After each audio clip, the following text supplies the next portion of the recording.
All right, so I'm excited to bring the very first episode of Source. And, I say that this name may change. Who knows? We kind of go with what everybody else wants. But I guess I'm most excited not about this opportunity, but really the opportunity to sit down with Terry Adams, which is joining us today. And this being our first episode, but also going way back with the people that I know and the things that we're able to offer, and really focusing on training and things that we can offer other people that maybe we didn't have.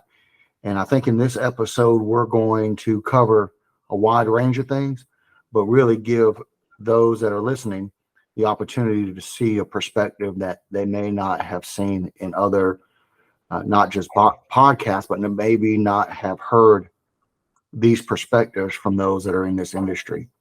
And that's what I found to be the most difficult part of starting something like this, was the fact that nobody wanted to help me. Nobody wanted to lend any information to me. Everybody thinks that you're going to take something from them. But as we're going to see throughout this episode, this is a multi-billion-dollar industry. And this industry can lend a lot of opportunities for a lot of people. So I'm excited to have Terry on, learn a little bit about him and what he does and how he does it. And hopefully he gives us some secrets that we can be successful with. So Terry, welcome. Thank you, AJ. Um, Man, it's good to hear that. Definitely one of the subjects that's definitely not talked about a lot. When it comes to owning your own business and growing in this industry. Yeah, that's right, man. Give us a little bit of background with you, and then we're going to jump right in. Well, I'm never quick. So once again, Terry Adams, owner of Tactical Canine. We're based out of Register, Georgia. A little short summary about myself. I've been in the industry for going on 16 years. Uh, Started off through family trainers, and then happened to be in the military as a handler. Then from there, decided I was going to go out and pursue being a dog trainer, dog handler as a career. And then so went to a bunch of schools. Custom Canine Unlimited is one. Actually, also worked for Custom Canine Unlimited. Worked for a couple other dog training companies, being a trainer for breeders and stuff like that. And then decided in 2016 to start my own business. With starting my own business is where we've been open since 2016. We moved from Conyers to Register, Georgia, where we're out here on our facility of 15 acres and 1,800 square feet. So it's been a blessing, and it's been a long road. We kind of we're getting Yeah. where we need to, slowly but surely. Well, I think that's a unique perspective, right? Because it's important that people understand like the background that goes into what we do every day. And I say we because obviously we're in the industry as well. But it goes well beyond just, picking up a leash and learning how to train dogs, at least in my opinion. And, just hearing a little bit about your background coming from the military and knowing you and knowing your passion. It's great and refreshing to hear that you have the experience, and that experience is lending uh, the opportunity for others to learn from that. And I really feel like that's an important aspect of it, right? Because anybody can pick up a leash, anybody can learn to train a dog, but it's that unique perspective that you bring with your experience that gets you down to the nitty gritty and the minute details that's going to make somebody successful. And I think a lot of times we miss that part of it. Everybody wants to be where you are today, but they don't want to put in the legwork.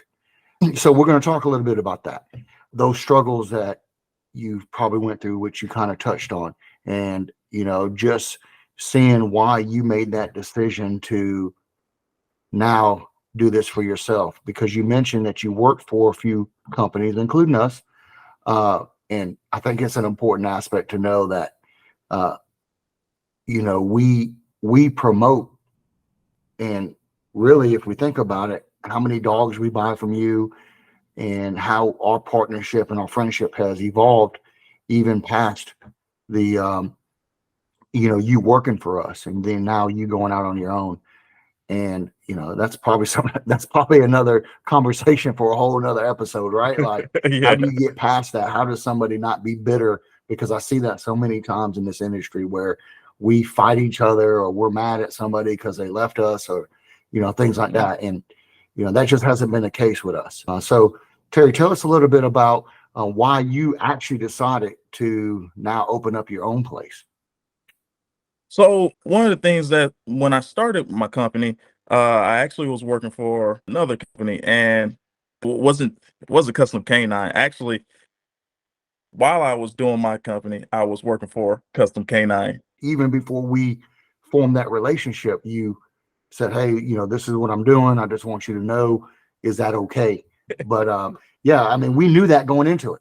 Oh yeah, it was definitely one of those things where when we sat down to have a conversation about me joining the team, that I did put it out there that my other obligations of my business. Now, I wasn't doing my business as such a higher scale as I am now, but what made me start my business was I was working for a couple of places. I worked for about 3 or 4 breeders. I worked for a couple of training companies, and I didn't like the box, right? It was you got to do it this way, and it's the only way you can do it. Yeah, And what I didn't feel comfortable just doing it one way. I always wanted to continuously evolve and make sure that my product, which would be training dogs or training people, always progressed, right? I didn't want to yeah, be stagnant. Uh, One of the reasons why I joined Custom Canine was because they gave me that opportunity to not be stagnant. It wasn't a, hey, we got to do it this way, and this is the only way we're going to do it. yeah, It was so we, so it met the same standards for my company and for being a team at Custom Canine. We met head and head, which was perfect. So that's what made me actually start my own business. Now, going 100% into my own business was more of a family yeah, decision. I decided to move down to Register, which is definitely not a commute, a good yeah. commute to Custom Canine. Um, but I decided to move down there for more of an opportunity for my family for us to continue growing. Yeah, and that's, bringing up, the box, the proverbial box that we find ourselves in. And I hear this a lot where, it's even brought to us about, well, it's only this way, it's our way. And one thing that we really strive for is to give somebody all the tools necessary to give a dog or even a student the best they can give. And what I mean by that is, and again, you mentioned, our philosophies lining up pretty well, right? In the sense that it's not just one way to do things. There's not one methodology. It's not AJ Vargas's training method. It's not Terry Adams' training company, right? And you're going to do it my way because I developed this. Yeah, we developed a lot of things that we've learned over the years, but at the end of the day, we're going to do what's best for that dog and what's best for that student to get to the levels that we need to. And I think a lot of times we limit ourselves in capabilities for the dog and for the handler, where we say, no, it's only one method. Only imagine if we could put a child in an environment where they are taught in a way that they learn best, how much they would prosper and learn from that. And I feel the very same way when it comes to dogs and students. I need to come up with a way to put that dog or that student in a position to learn best, whether it's treat based, whether it's toy based, whether it's, just praise and affection. Like, we got to figure out the way to provide that dog or that student with the opportunity to win at the highest levels and to provide them that motivation to do so, which I love. And I think that really challenges us because it also opens up the doors to train more dogs and to help more dogs, because we're not limited to one way, and we're not blaming the dog when it doesn't work, which I hear so often when people put themselves in a box where they're like, well, this dog's not going to cut it. Well, it's not cutting it because you're not figuring out the way that they best learn. And as trainers, I think we really need to do that. And we really need to focus on what's best from the dog's perspective. And we talk a lot about that. So it's refreshing to hear you say that, because we're not stuck in that box. You're absolutely right. Let's move on a little bit to just the business aspect of it. You know, people are getting to know you a little bit on your perspectives and training and things like that. But let's talk about the business, because business is hard. I remember looking back before I started this, right? And I said, it was really just an illusion that I wanted to run my own business. It really wasn't like, I guess I didn't see what I see now. And from that perspective, I thought it was cool just to say I had my own business. And then you get to the point where you realize it's for real, right? What do you find is the hardest thing as a business owner to overcome in running a business? Honestly, it's staff, team members. Yeah. That would be the hardest thing that I've ran into, is having good team members. I've gone through countless and countless of people, just between, motivation, art, just the task at hand, right? It takes a lot to deal with dogs. Everybody thinks that it's all cool. I could pet, I could cuddle and all that, but they don't understand, you're picking up poop. You're getting pee slung in your eye and stuff like that, right? Yeah. You got this dog that is coming out and he's like 100%, I am a man, please. Yeah. And a lot of people just can't handle that. So really, staffing is probably my number one issue. I have a good team now, and we're looking to grow, but it's definitely one of the things that's been the hardest thing in some years, has been staffing. Next after that would be, really business wise, is a mentor. I've been blessed to have my uncle who's in California. He's been owning this business for about 40 something years. I've been blessed to have you. I've been blessed to have a few others, that have actually took the time to talk with me, other than just, hey, transaction wise, like actually sit down and say, hey, look, this is, and give me different perspectives on business. For me, financing, right?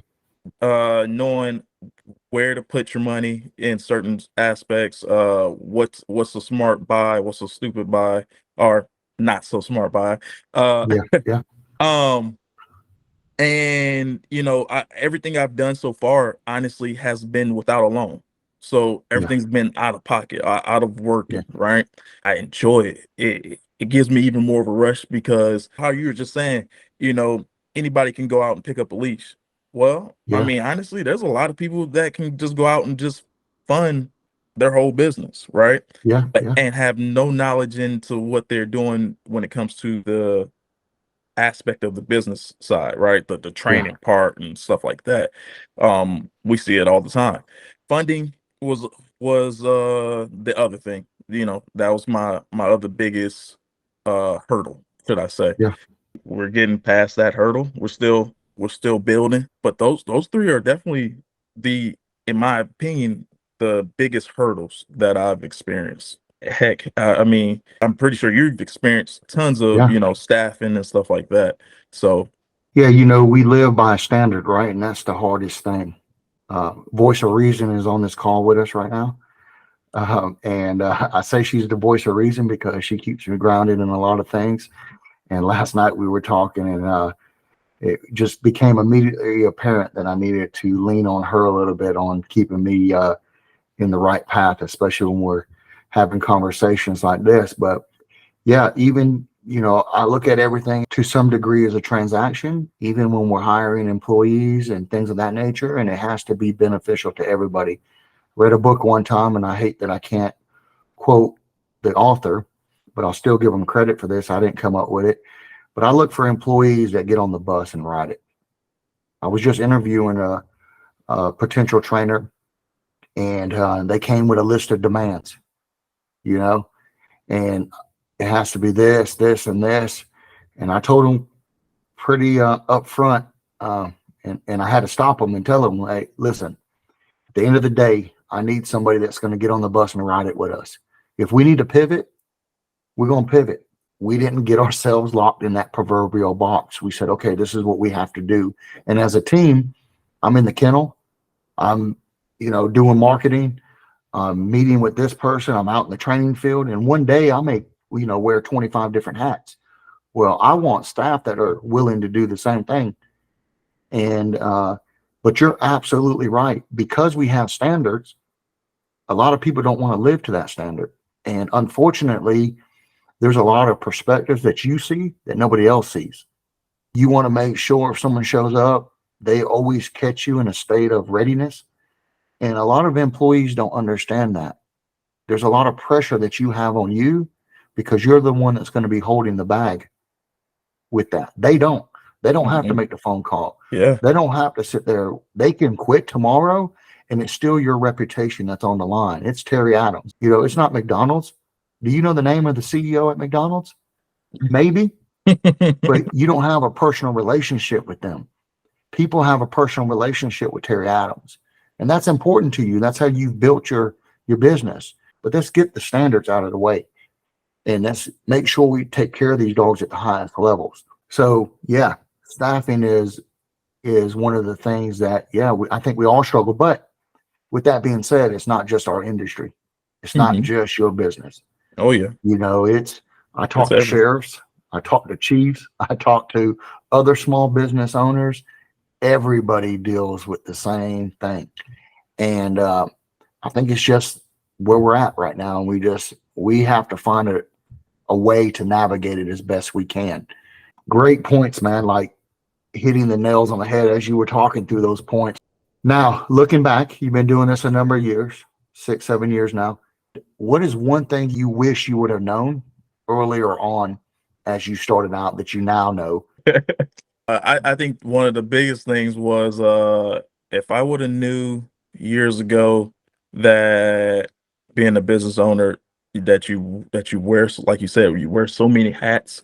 I would have probably invested into some schools into those other hats, right? It would have helped some of the dings along the way, right? Yeah. Instead of having to wait some years to get in front of some people who can give you like the knowledge that you were looking for, would have been on hand already.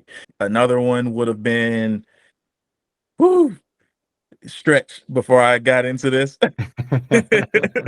Because one thing about it is when I got into this, it was like you said, I was just excited to have my own business.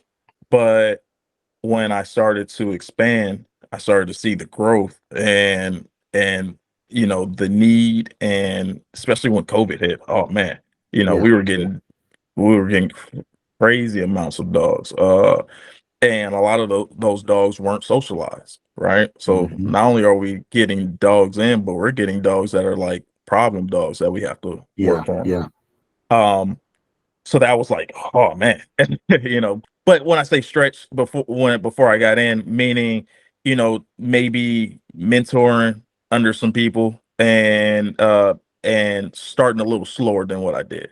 Yeah. Took me actually about 4 years into my business to find my niche, and then that's what we've expanded on so far. Yeah, I go back to, and I often say this: if I knew then what I know now, I probably would have stayed in law enforcement, man. People just don't understand the pressure, right? Think about this. We say, as men, well, we need to feed our family. Well, I say I had to feed 12 to 22 families. And that's a lot of pressure when you sit back and think about that, right? I got to make enough to make sure that our family, meaning our extended CCU family, is fed at every paycheck, right? So I told my brother this several years ago. I'm 50 grand in the hole to start the month. Like, I got to make 50 grand just to pay payroll at the beginning of the month. So I got to turn the wheel and I got to hustle because it's not me that I'm feeding and my family. It's everybody else. And yes, I take that as a challenge, but that can be daunting for a new business owner when you have that pressure on you every month to make sure you do that. I wouldn't change anything for the world because I truly believe I'm where I'm supposed to be because the Lord put me here, and I feel confident in that. But if I think back going into it, I did go into it a bit blind, very naive, Mm-hmm. and I jumped into it, which was probably the best thing I could have done. Not the smartest thing, but the best thing I could have done. And I was blessed to have a wife and family that really supported me. I didn't have that pressure of, what are we going to do when I had no money, when I had literally nothing, wondering where we're going to get the next paycheck just to pay the light bill. So that helped out tremendously because I didn't have that. The wife was just like, hey, whatever happens, happens. I hear what you're saying, but I just don't know if that, for me, if that would have been the right way. Because Yeah. when we get analytical a lot of times, especially when it's something that's it's our passion, Mm-hmm. for me, I think it would have taught me out of doing it. Mm. So I knew just enough to be dangerous and enough to be naive enough to jump in and do this, right? Right. But it truly has been a great road. I know, speaking for myself and then watching you,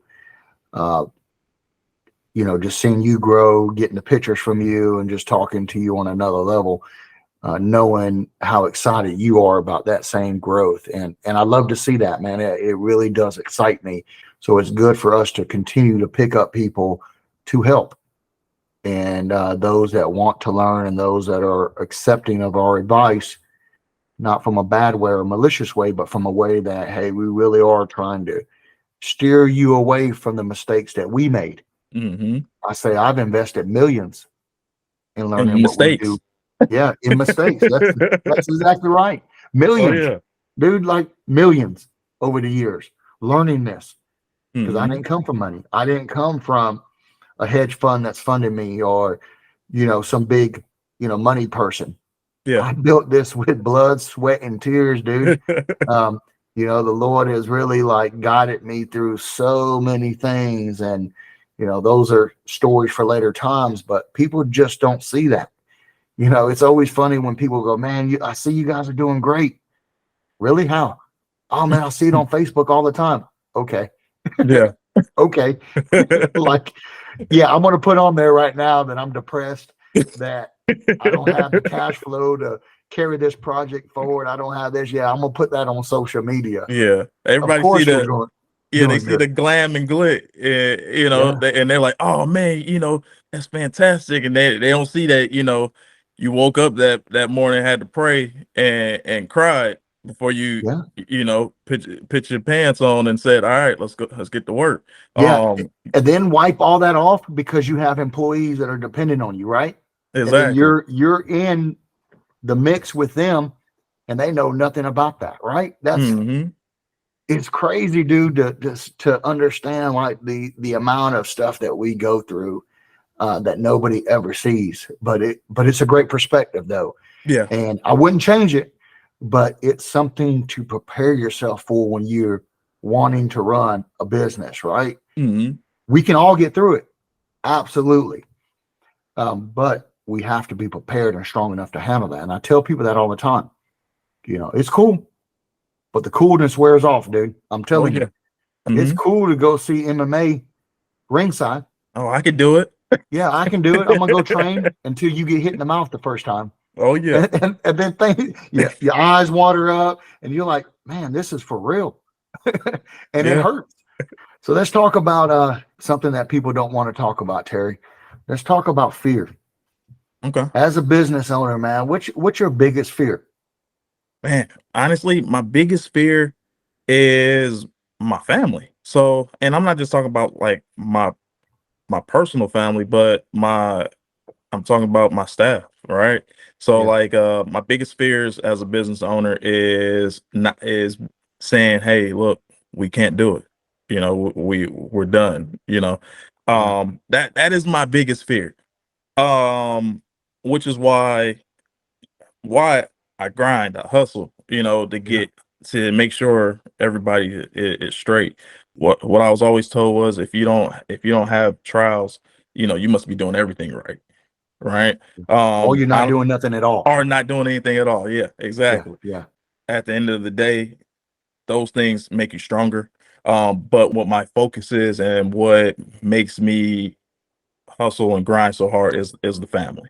Because like you said, when the month starts, you're already like, hey, look, I got to make sure that everybody eats. yeah, So yeah. how am I going to make that happen? You know, I think back, and that's a great advantage that I have a lot of times is I see these things transforming, and I get chill bumps, man, thinking about those types of things. To me, that's what I do this for. I do it because I really feel like that's what we should do. We should be pouring into those that we've been blessed to come into our paths, no matter what. And Mhm. I've had some difficult people. I think fear drives you. Oh Without a yeah. little bit of fear, then you're sitting comfortable, and any business that is not moving forward is dying. And I think it takes a little bit of fear to push us when, most people are sleeping, we're up early, and we're up late, and everybody else is sleeping and living comfortable. We're grinding. Uh, just freaking, great stuff, man. Like, who talks about this? Yeah. Nobody. Nobody told me about this, right? Oh man, you're gonna own a business, do it. Yeah. Like on Friday, do it. Just do it, Craig. It's Friday. Just do it. Like, Yeah. nah, I mean, I get it's so many it's people that's like, oh, you own your own business. That's great. That's freaking awesome. Congratulations. And it's like, yeah, yeah, if only you knew. yeah, right. you know. So now So you're wrapped up in the business. You guys are moving. We know you've been doing this for a little bit of time, so that brings experience, right? We talked about your fears. Tell me the craziest client story that you have. And then I want you to follow up with that is how you dealt with that and what you learned from that. okay. When it comes to like a bad client, I really haven't had any actual bad clients. I've had just naive. They don't have the knowledge to understand what's going on.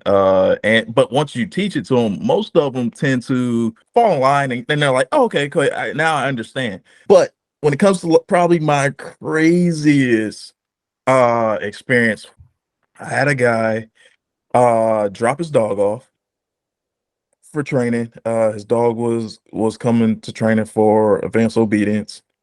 Once he dropped his dog off, he just started sending, texts pretty much every hour. Hey, how's my dog doing? Hey, is he okay? Hey, and we're totally fine with people checking on their dogs. That's not an issue. But also we do work, right? Yeah, So we yeah, can't sit on our phone the whole time. Otherwise, we're not working. I'm actually inside of a store and I'm training, taking videos and stuff like that. I go back, check out my phone, and I have 106 messages. yeah. I have 26 calls, 106 text messages. I go into a little bit of a panic because I'm trying to figure out what's going on Right. Yeah. What happened? that's so dire. Um, so I finally get a hold of the guy. He's livid. I've been calling Wow. you, I've been texting you. I'm coming to get my dog right now. So he's on his way to get his dog. Now, mind you, this is the first couple of hours of the dog just being in that we're getting there.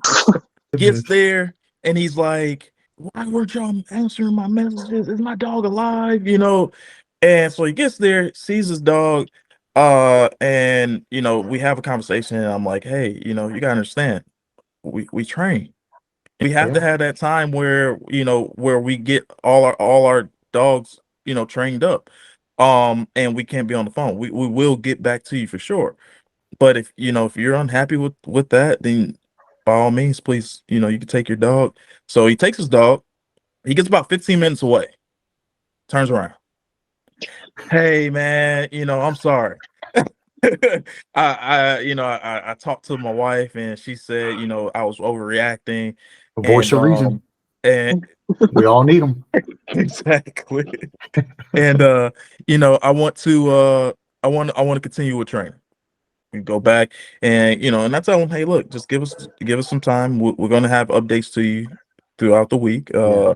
Yeah. I can't promise you it's gonna be every day, but we'll try to get you some updates every day. Yeah. But you'll definitely get them throughout the week, and of course, anything important you'll know. So he gets home. We don't hear from him the rest of the day. Next day comes. He messages at around noon. Hey, how's my dog doing? We respond to it. And then he responds back in another hour. Where at this time, we're kind of dealing with that, but he's not as hectic as he was. So we're about a week or two in. We've sent him videos and pictures and stuff like that. Heck, I think he was one of the first people that we ever FaceTime on Okay. on the phone with, just Okay. to help out. At the end of the day, I'm here for your dog, Yeah. right? But I am going to make sure that I try to appease you as much as possible. If I can't, if FaceTiming you once or twice, is going to help ease you, then that's what I'll do. I don't Okay. have an issue Okay. with that, as long as as long as you're giving us the time to do it. And we're about a weekend.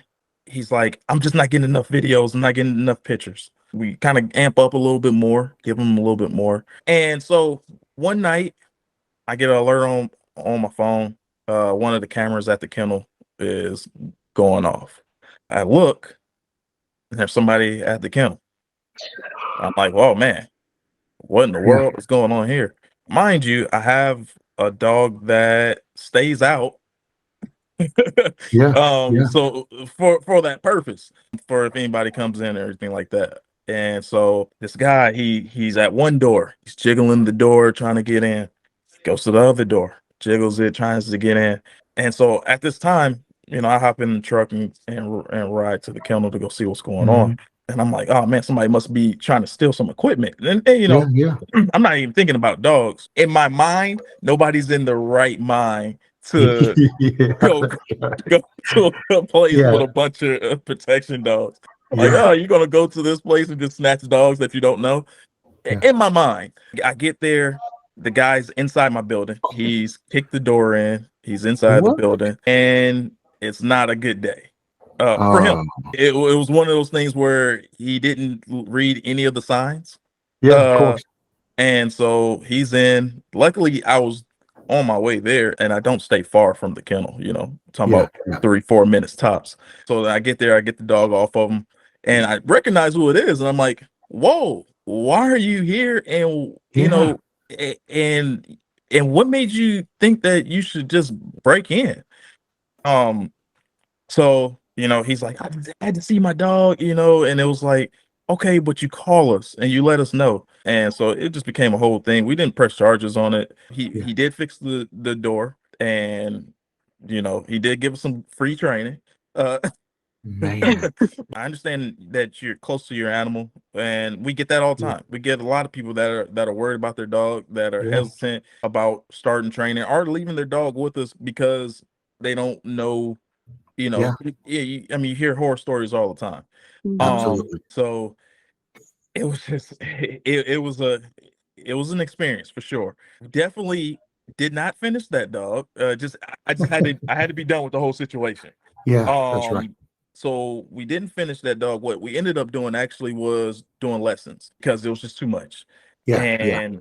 Yeah. And with it being, as him being as difficult as he was, and us going through the things that we were going through, we were like, we're no longer going to do any boarding with your dog, any boarding train, even though we felt that his dog needed that the most, Yeah. but he didn't need that. And a lot of people don't listen to their dog's needs versus theirs. I'm still in contact with them. He sends me updates of his dog and stuff like that. He's Okay. very pleased with his dog, and he apologizes all the time. Yeah, for sure. Yeah. But that was probably one of my biggest extremes. So what was the Right one there. thing you took away from that you learned from that? So the biggest thing that I learned from that is you're not going to be able to please everyone, and with not being able to please everyone, read the signs, right? So know when to change things up. The first time he came down to pick up his dog, I shouldn't have took his dog back. I should have said, "Hey, let's do lessons." Yeah. And understand who you're dealing with. I could have easily had a temper and just been like, oh no, and escalated the situation.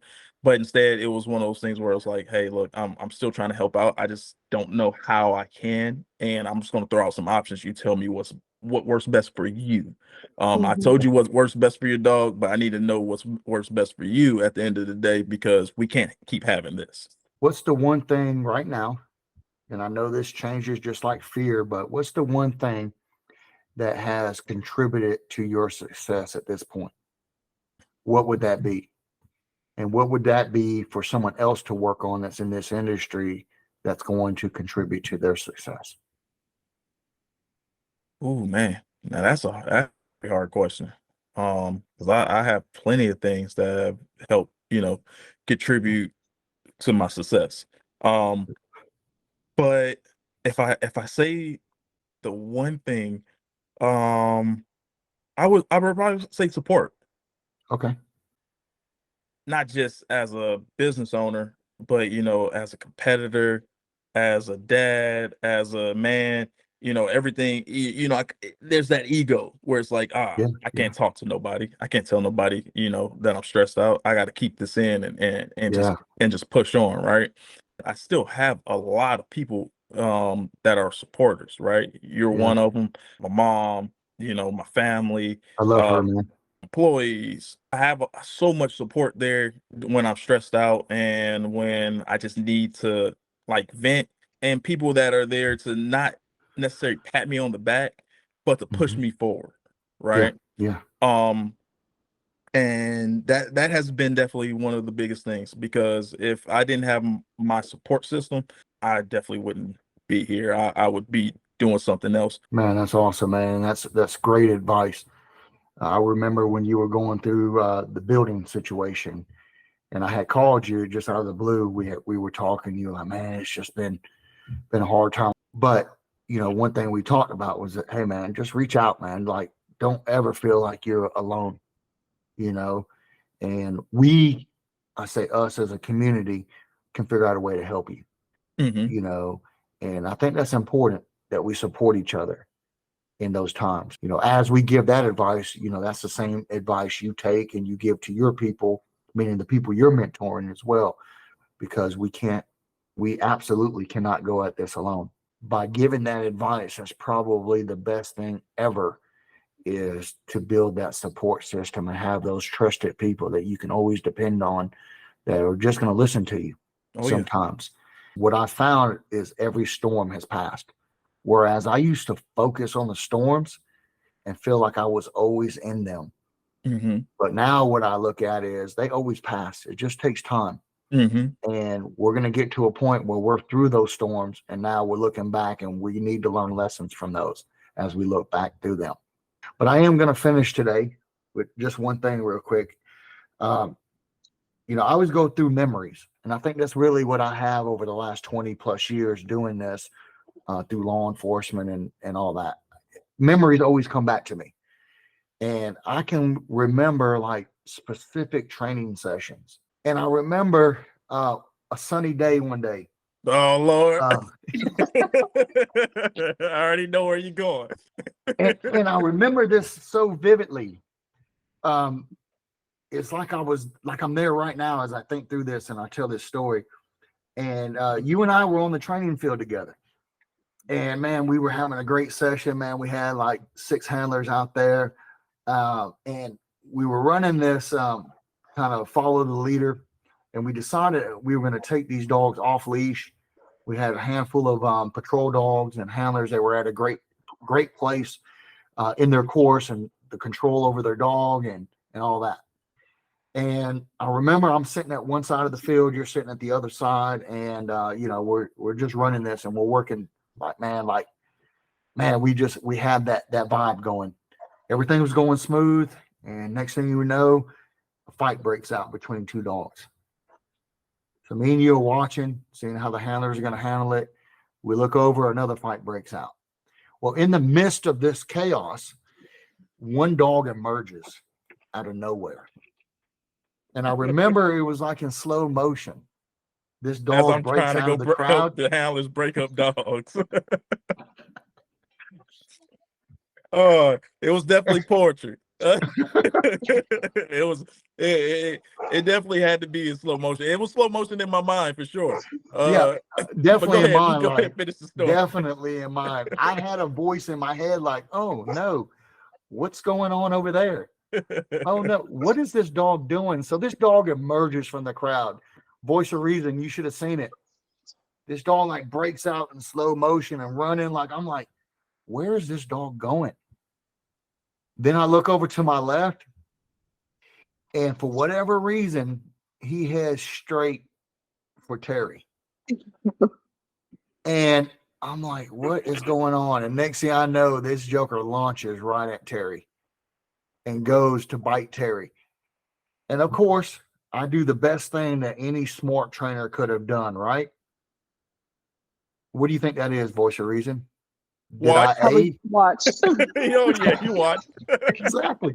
Look, the thing that I learned was this. The best thing about getting bit by a dog is you're not the one getting bit. Right? So you don't run over there and offer to get bit too. We need one trainer to be healthy so he can continue the class, because I was really looking out for my handlers. Right? And I had the utmost confidence that Terry could handle this dog. At the end of the day, right? If I was fearful that Terry couldn't have handled this dog, I would have ran over there and helped him, and then we both would have got bit. But instead, I did what a wise trainer did. He watched. So that I had a great memory of what happened. Well, of course, Terry caught the dog. Dog did get him a little bit. He pinned the dog down until the dog calmed down. Dog realized what was going on, was wrong, and then got back up, and we finished the set, right? Yeah, we actually did. We Yep, finished right. it, then went and handled me bleeding. That's right. But yeah, definitely one of those videos of for training purposes. Right. Well, nobody told us training would be hard, right? Nobody said we're going to get bit by dogs in training, right? But I tell that story because of this, man. Business is a lot like that, right? Oh yeah, I was blindsided. There's chaos, and then all of a sudden something comes out of the crowd that we didn't really particularly expect. And even through that danger, and even through that, you took the bite, you took what was thrown at you, you handled it, and at the end of the day, we look back on that situation, and now we can laugh about it, and we learn something about it, right? Oh yeah. Try not to be the trainer getting bit. Funny, right? But I think he didn't come after me because I was an alpha male on the field, and he knew better. So he picked the weak link and went after Terry. I think it was more because I was running to go save handlers, doing my job. Wasn't watching the whole time. Right. He was definitely one of my favorites. Yeah, for sure. Well, great times, man. And unfortunately, we're at the end of this, and I just want to give some takeaways or some things I learned from you today. The first thing is that business is hard, like it is. But even through all these years, if you stay with it, have a little bit of fear. As that fear changes, embrace that fear. And then the biggest takeaway I took from you today is the fact that we need to have people in our lives that we can talk to, that we can lean on at times, that are there not to judge us, but to help us. And we need to embrace those things because they're very important in our success And we can never overlook those things and not be so prideful that it's all about us. So those are the three things I take away from what I learned from you today. And I hope that whoever listens to this, whether it's one person or many, that they learn the same things that I learned from you today. And I appreciate that, brother. I really do. Appreciate it, brother. Thank you for having me on. All right, man. At the end of the day, man, I appreciate you, man. And I appreciate what you're doing. Just keep pushing and keep having a positive influence on our industry. That's important. Yes, sir. We're on social media, Facebook, Tactical Canine on Facebook, Tactical Canine Approach on Instagram, website tacticalcanine.co, not com.co. We also phone number 912-426-0124 and email info@tacticalcanine.co.